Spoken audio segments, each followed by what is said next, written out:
Welcome to Sewbliss. Today I'm going to show you how to make this fabric book. Now the supplies that you're going to need are first your fabric. And my fabric came in a panel just like this. You can see all the pieces on it and then you just have to cut them out. Now if you don't want to buy the fabric, you can just make your own from any scrap fabric that you already have. Just decide how big you want it and add 1/4 inch seam allowances and cut out however many pages you want. It's that simple. You could also embroider on the pages or add fabric paint to make it an ABC book or any kind of storybook. Now if you want to make a fabric book like this one, I'll put some links below of places you can go to find fabric like this. Second, you're going to need some batting, and I just use this in between the pages to make it a little bit thicker. You don't have to use this, but I like it because it gives the book a little more depth. And third, you'll just need all of your basic sewing supplies. So let's get started. Our first step is going to be cutting out our pieces. Now you're going to want to check to see if your seam allowances are added into the book or if you need to cut around your seam allowances.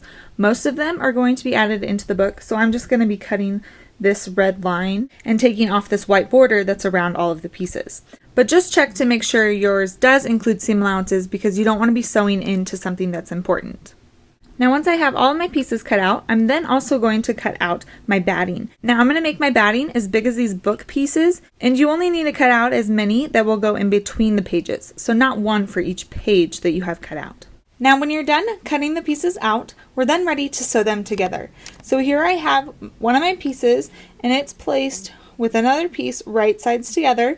You want to make sure that you're placing the right pieces together. So just look at your pattern and see what pages match up together and make sure you're matching the right ones together. And also make sure that your pages are facing the same way. So like these are all facing upwards and I don't have like one facing down and one facing up because that would be really bad.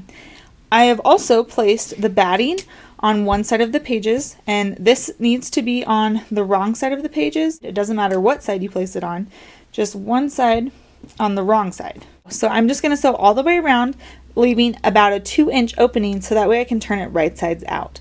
And I'm going to do that to all my pieces. After I've sewn all the way around, I then turned it right sides out. So here's my opening. I just turned those right side out. And I also used my point turner. This is on the end of my seam gauge. This right here is going to be the point turner. And I use that to poke at my corners, making sure I had nice corners. One other thing that will help make nice corners is cutting that corner off so you have a straight edge. So you can see my stitching. I stitched right here up to that point and then stitch over. And so my tip would have been right here, and I just cut that off on every corner. Now I'm just going to do a quick iron over the book to make sure my edges look really nice. And I'm also going to iron this opening down so that it's at 1/4 inch. I'll iron those two edges together and then I'm going to slip stitch it closed. Now to stitch this opening closed, I'm going to be doing a slip stitch. And all I've done is I have my needle here and I have it double threaded. You can single thread it. I just like double thread because it's a little bit thicker, which means it's a little bit stronger. So here I've put it up through one of my seams and you'll see that I have it right on the crease that I created with the iron. So right there is where I put it. And the knot is on the inside. So I just came up through that seam and then I came out. Now I have my needle on the other side. I'm going to go to the opposite side and I'm just taking a little chunk right here and sliding through. So that's our slip. Here's what it looks like after I've slipped through. So you'll see this little thread right here. You can kind of see it, but the tighter I pull, the less you'll be able to see it. So now I'll take my needle and go over on the red side and create a slip stitch right across from where I ended the one on the blue side.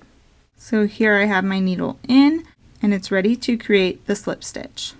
So now I'll just pull it through and we'll just have a tiny white dot showing.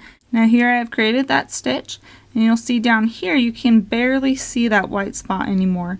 And the farther I go, the less you'll see this one and then the next one as well. So now I'm just going to go all the way down and close the entire opening and I will end it with a knot. And I'm going to do this on all of my pages.